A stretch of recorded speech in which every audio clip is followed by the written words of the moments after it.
તો પેટ જ ન ભરાય. નોકરી નહીં કરું તો ખાવાનું લાવું ક્યાંથી? હું કર્મ કરી રહ્યો છું. એ કર્મ કરી રહ્યો છું તેથી હું કઈ કર્મ માર્ગી છું એવી ખોટી ભ્રમણા કોઈ દિવસે કોઈએ સેવી નહીં.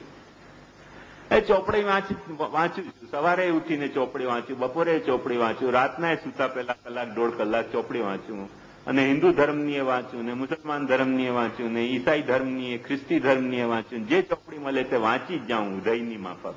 બધી જ ચોપડીને પેટમાં ભરી લઉં.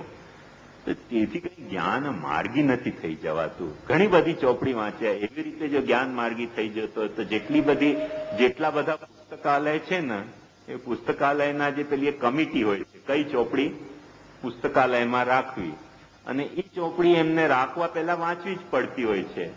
એ બધા વાંચનારા બધા જ્ઞાન માર્ગી થઈ જાય. તો કઈ જ્ઞાન માર્ગ એટલો હળવો કે એટલો હલકા કોટીનો નથી કે બધી ચોપડી વાંચી જવાથી માણસ જ્ઞાન માર્ગી થઈ જતો હોય.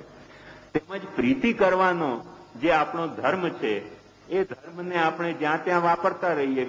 પ્રીતિ કરે છે, બહુ સ્નેહાલ માણસ છે. શેઠજીને પબને સ્નેહ કરે, જે આવે એને સ્નેહ કરે. જે આવે તેને સ્નેહ કરે, એનાથી કઈ ભક્તિ માર્ગી નથી થઈ ગયો. એ ભ્રમણાને પહેલા ભાંગી નાખો જીવનમાં. એ સારી કે નરસી હોઈ શકે છે, એમાં હું કઈ કહેવા નથી માંગતો.